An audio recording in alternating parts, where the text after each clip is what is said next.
महाराष्ट्र की अष्टविनायक यात्रा एक बेहद प्रसिद्ध, पवित्र और आध्यात्मिक यात्रा मानी जाती है। ये यात्रा गणपति के 8 प्रमुख मंदिरों के दर्शन करके पूरी होती है, जिन्हें मिलकर अष्टविनायक कहा जाता है। हर मंदिर की अपनी अलग महिमा, पौराणिक कथा और आध्यात्मिक महत्व है। अष्ट मतलब 8 और विनायक मतलब गणपति, यानी अष्टविनायक, 8 पवित्र गणपति मंदिरों का समूह। ये सभी मंदिर महाराष्ट्र के पुणे जिले और कोकण क्षेत्र में है। इस यात्रा को एक खास क्रम में किया जाता है और आखिर में फिर से पहले मंदिर के दर्शन किए जाते हैं। मान्यता है कि इस यात्रा को पूरा करने से भक्तों को पूरा पुण्य मिलता है। इन 8 मंदिरों में है माळशिरस के मोरेश्वर, सिद्धटेक के सिद्धिविनायक, पाली के बल्लाळेश्वर, ओझर के विघ्नेश्वर, रांजणगांव के महागणपति, लेण्याद्री के गिरिजात्मज, थेऊर के चिंतामणि और महड़ के विनायक, और अंत में फिर मोरेश्वर मतलब माळशिरस लौटकर यात्रा पूर्ण होती है। कभी पहाड़ की गुफा में, कभी शांत नदी के किनारे, तो कभी गांव के बीच भक्ति के गर्भगृह में गणपति अपने 8 रूपों में भक्तों से मिलने आते हैं। और यही है अष्टविनायक यात्रा का अद्भुत सफर। नमस्कार, मैं अहमद अडाऊ आपका तहे दिल से स्वागत करता हूं हमारे पुस्तकालय हिंदी यूट्यूब चैनल पर। महाराष्ट्र के आराध्य देवता मतलब हमारे प्यारे गणपति बाप्पा आज हर गली, हर घर और हर दिल में बसे हैं। उनके आशीर्वाद के लिए आज हम अष्टविनायक यात्रा के बारे में थोड़ा जानेंगे। तो चलिए बिना वक्त गवाए शुरू करते हैं। गणपति बाप्पा मोरया। तो ये यात्रा शुरू होती है पुणे जिले के माळशिरस गांव से, जहां है मोरेश्वर गणपति। कहा जाता है कि यहां मोरया गोसावी की गणपति ने परीक्षा ली थी। प्राचीन काल में माळशिरस में सिद्धिविनायक गणपति का मंदिर था। यहाँ ऋषि, संत और भक्त गणपति की पूजा करते थे। और उस समय मुरणबाई नाम की एक भक्त महिला थी, जो रोज सुबह शाम गणपति की पूजा, आरती और नाम जप करती थी। और उनकी भक्ति इतनी गहरी थी कि गांव वाले उन्हें गणपति की मां ऐसे कहते थे। समय बीता और मोरया गोसावी एक महान संत चाकण में जन्मे। वे गणपति के परम भक्त थे। अपनी भक्ति से उन्होंने गणपति को प्रसन्न किया और कई बार गणपति ने उन्हें प्रत्यक्ष दर्शन भी दिए। जब मोरया गोस्वामी माळशिरस आए, उन्होंने गणपति का अखंड जप और ध्यान किया। उनकी साधना से खुश होकर गणपति प्रकट हुए और बोले, ये जगह अब तुम्हारी भक्ति से पवित्र हो गई है और मैं यहां मोरेश्वर के नाम से रहूंगा। तो इसके बाद यहां मोरेश्वर गणपति का भव्य मंदिर बना। यह मंदिर अष्टकोणीय है, मतलब 8 कोनों वाला, जो इसे अष्टविनायक यात्रा का पहला और आखिरी स्थान बनाता है। मंदिर के चारों तरफ नंदी की मूर्तियां हैं, जो आमतौर पर शिव मंदिरों में होती हैं, लेकिन गणपति मंदिर में यह खास है। गणपति की मूर्ति की सूंड बाईं ओर और ये काले पत्थर की बनी है। और यहां गणपति के साथ उनकी पत्नी रिद्धि सिद्धि की मूर्तियां भी हैं। इस मंदिर से यात्रा शुरू और खत्म करने से यात्रा पूर्ण और फलदायी मानी जाती है। और मान्यता है कि मोरेश्वर के दर्शन से सारी बाधाएं दूर होती है और पुण्य दोगुना मिलता है। सिद्धटेक पुणे जिले में मूड़ा नदी के किनारे बसा है। प्राचीन काल में यहां ऋषि, संत और योगी साधना करते थे। एक बार क्या हुआ, एक बार भगवान विष्णु ने मदनासुर नाम के राक्षस का वध करने का फैसला किया। मदनासुर को ब्रह्मदेव से वरदान था कि उसे कोई देव, दैत्य या मानव नहीं हरा सकता सिवाय गणपति के। और इसलिए विष्णु ने गणपति की उपासना शुरू की। ओम गम गणपतये नमः मंत्र का जप करते हुए उन्होंने सिद्धटेक की पहाड़ी पर 6 महीने तक साधना की। और आखिर में गणपति प्रकट हुए और विष्णु को मदनासुर के वध की शक्ति दी। और इसलिए यहां गणपति को सिद्धि विनायक कहा जाता है, क्योंकि यहां की पूजा से सिद्धि यानी सफलता मिलती है। तो यहां की मूर्ति काले पत्थर की है, सूंड दाई ओर, और मंदिर साधारण लेकिन मजबूत पत्थरों से बना है। यहां एक परंपरा है कि मंदिर और पहाड़ी की 3.5 किलोमीटर लंबी प्रदक्षिणा की जाती है, जिसे गिरि प्रदक्षिणा कहते हैं। मंदिर में प्रवेश करते ही बाई ओर शिवलिंग और दाई ओर गणपति है, जो अष्टविनायक में अनोखा है। मान्यता यह है कि यहां पूजा करने से मनोकामनाएं पूरी होती है और कार्य में सफलता मिलती है। और समर्थ रामदास स्वामी ने भी यहां साधना की थी, और इसलिए यह जगह गणपति भक्तों को और रामदासी परंपरा के लिए खास है। सिद्धटेक का शांत, हरा भरा परिवेश साधना के लिए एकदम सही है। पहाड़ी से गांव, नदी और प्रकृति का खूबसूरत नजारा दिखता है। तो अब चलते हैं रायगढ़ जिले के पाली गांव में बल्लाड़ेश्वर गणपति के दर्शन करने। कई साल पहले पाली गांव में केशवराज नाम का एक अमीर लेकिन कठोर व्यापारी रहता था। उसका बेटा बल्लाड़ गणपति का बहुत बड़ा भक्त था। बल्लाड़ रोज अपने दोस्तों के साथ गणपति की पूजा करता था, न कि खेल के लिए बल्कि सच्ची भक्ति से। एक बार उसने दोस्तों से कहा कि आज हम गणपति की बड़ी पूजा करेंगे। उन्होंने मिट्टी का गणपति बनाया, फूल पत्ते चढ़ाए, नैवेद्य रखा और मंत्र जपने लगे। और पूजा इतनी रंगी कि सभी समय भूल गए। बच्चे देर से घर लौटे तो माता पिता नाराज हो गए। केशवराज को बहुत गुस्सा आया। उन्होंने बल्लाड़ को डांटा, मारा और उसे जंगल में बांध दिया। और उस हालत में भी बल्लाड़ गणपति का नाम जपता रहा, गणपति बाप्पा मुझे बचाओ, गणपति बाप्पा मुझे बचाओ। और गणपति ने अपने भक्त की पुकार सुनी।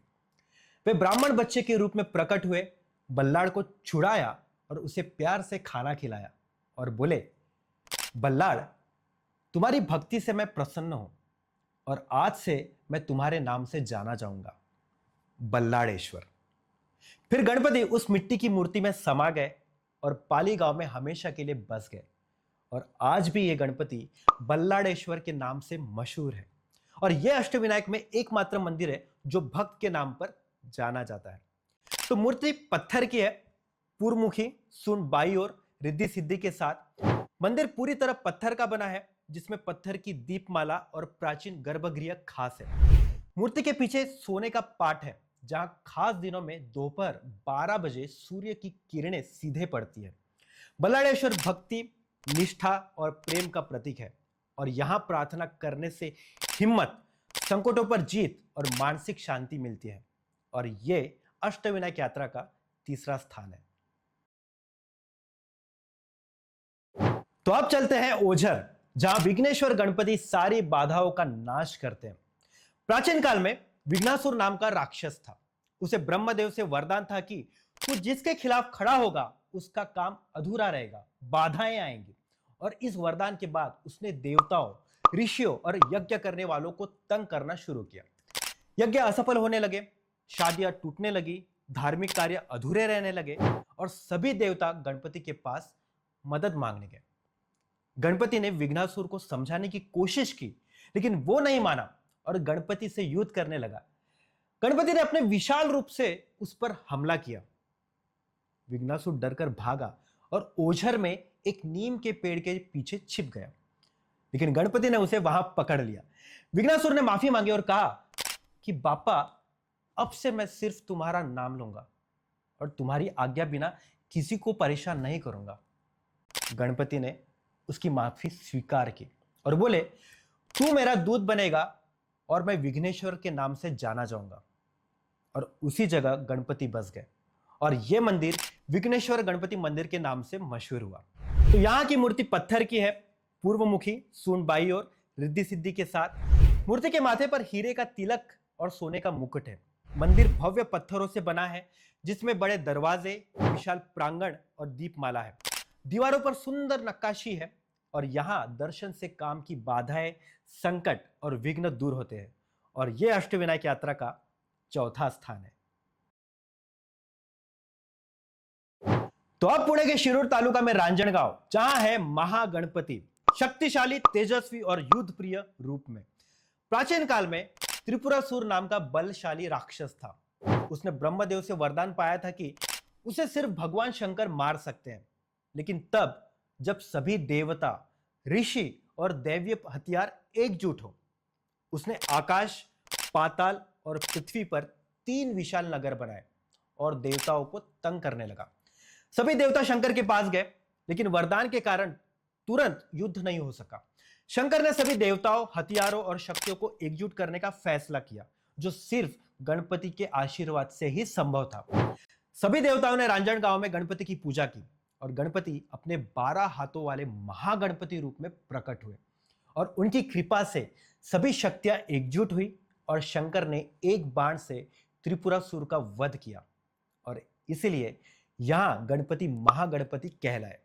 तो यहां की मूर्ति पूर्वमुखी, सुनबाई और रिद्धि सिद्धि के साथ गर्भगृह के पीछे दीवार पर 12 हाथों वाला भव्य महागणपति का रूप उकेरा गया है, जो खास मौकों पर दिखाया जाता है। मंदिर में विशाल प्रांगण है, दीपमाला और नक्शीदार दरवाजे हैं। यहाँ गणेश चतुर्थी पर बड़ा उत्सव होता है। महागणपति शक्ति, एकता और जीत का प्रतीक है और यहाँ दर्शन से शत्रु पर विजय, संकट से मुक्ति और आत्मबल बढ़ता है। और यह यात्रा का 5वां स्थान है। तो लगभग 300 सीढ़ियां चढ़कर एक अनोखा नजारा सामने आता है। लेण्याद्री में गिरिजात्मज गणपति का गुफा मंदिर। पौराणिक कथा के अनुसार माता पार्वती ने हिमालय पर कठोर तप किया। उनकी एक ही इच्छा थी कि मेरा पुत्र सभी का प्रिय और विघ्नहर्ता हो। उन्होंने गणपति का 1 करोड़ बार नाम जप करने का व्रत लिया। यह साधना जिरण्य पहाड़ के नीचे की। उनकी भक्ति से खुश होकर भगवान शंकर ने उन्हें पुत्र प्राप्ति का वरदान दिया और यही पार्वती को पुत्र हुआ गिरिजेसा आत्मज, यानी गिरिजात्मज। और यह गणपति यहाँ बाल रूप में पूजा जाता है क्योंकि यह उनकी बाल लीलाओं की भूमि है। और कहा जाता है कि गिरिजात्मज बचपन में बहुत चंचल लेकिन बुद्धिमान थे। वे इस पहाड़ पर खेलते थे और गुफाओं में पत्थरों से किले बनाते थे और गांव वाले उन्हें बहुत प्यार करते थे क्योंकि उनकी हंसी और मधुर बोलचाल सभी को लुभाती थी। उनकी हंसी से ही इन गुफाओं को दिव्यता मिली। तो मंदिर तक लगभग 300 सीढ़ियां चढ़कर जाना पड़ता है और यह बौद्धकालीन 8वीं गुफा है जिसे बाद में गणपति मंदिर बनाया गया। गर्भगृह पूरी तरह पत्थर में उकेरा गया है जिसमें खंबे और शिल्प बेमिसाल है। मूर्ति की सूंड बाईं ओर पूर्वमुखी और यह दीवार में उकेरी गई है और यह अष्टविनायक में खास है। यहाँ पार्वती के साथ गणपति की पूजा होती है। दर्शन से संतान प्राप्ति और बच्चों का स्वास्थ्य अच्छा होता है। यह यात्रा का 6वां स्थान है। गिरिजात्मज मातृ प्रेम, मासूमियत और बाल हंसी का प्रतीक है।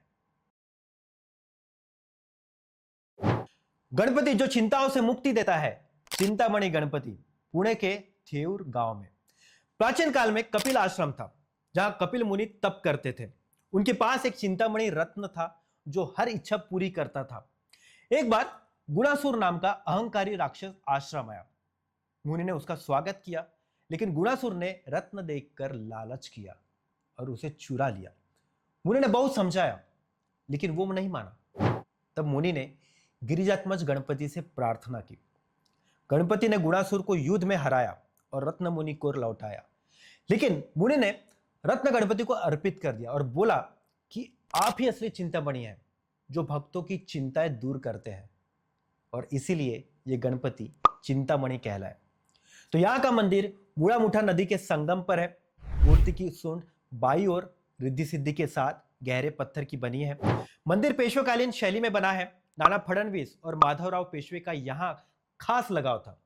भाद्रपद चतुर्थी पर बड़ा उत्सव होता है। यहाँ दर्शन से मानसिक चिंताएं, अस्थिरता और बाधाएं दूर होती है और यह यात्रा का 7वां स्थान है। यात्रा का आखिरी पड़ाव महड़, जहां है वरद विनायक गणपति। प्राचीन काल में रुक्मांगद नाम का धर्मपारायण राजा महड़ में राज करता था। वहां गृहस्थ कुमार ऋषि तप करते थे। एक बार गृहस्थक नाम का राक्षस आया और लोगों को तंग करने लगा। राजा और गांव वालों ने ऋषि से मदद मांगी और ऋषि ने गणपति की उपासना की। गणपति प्रकट हुए और राक्षस का वध किया। ऋषि ने वर मांगा कि यहां हमेशा रहो और भक्तों की इच्छाएं पूरी करो और गणपति ने वर दिया और वे वरद विनायक कहलाए। तो यहाँ की मूर्ति पूर्वमुखी, सूंड बाईं ओर और रिद्धि सिद्धि के साथ। मूर्ति पर चांदी का कवच है और इसे छूने की अनुभूति भी है। मंदिर पत्थर और चूने से बना है और पास में तालाब है और यहाँ का नंदादीप कभी नहीं बुझता। 17वीं सदी में मोरोबा ने इसे बनवाया और यहाँ दर्शन से मनोकामनाएं पूरी होती है और ये यात्रा का 8वां स्थान है। तो यात्रा पूरी होती है मोरेश्वर। यात्रा जहां शुरू हुई थी और वहीं खत्म होती है मोरेश्वर माळशिरस में। यह सिर्फ मंदिरों की यात्रा नहीं है बल्कि श्रद्धा, भक्ति और आत्मिक शांति का सफर है।